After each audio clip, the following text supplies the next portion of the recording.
Absolutely. I mean, you've gone on lots of journeys. I want to touch on one specifically to start with, but I'd love to hear about others. And, gender expression has been a sensitive topic to so many people, but you were very open, brave, and courageous to be able to share with your community earlier this year.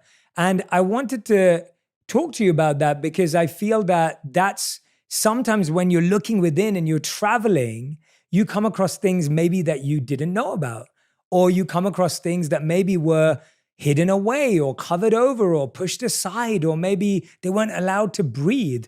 Tell us what it was like when you started becoming aware of your identity.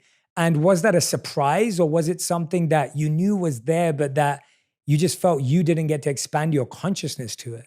I felt like it was the latter of what you just said. I felt like it was always there, and I always knew that I was different. I always felt like like one day it would click, and finally I felt like it did.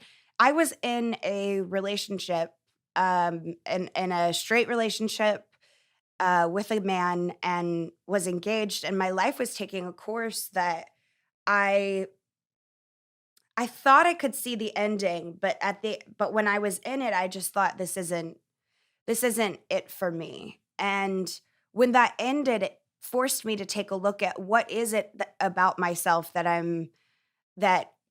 needs to change, or that I need to accept. And I realized that I'm too I would at the time was just too queer to marry a man, and I wasn't identifying as female anymore.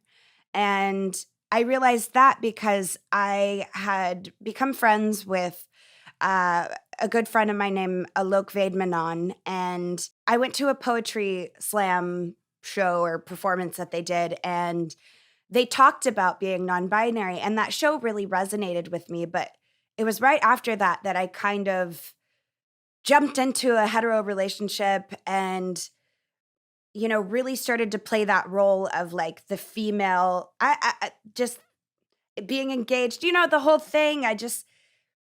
I wasn't allowing myself time to get to know myself before I jumped into something. And I think that 2020, being stuck at home, and you're forced to take a look at yourself outside of the lights and the cameras and the this and the that.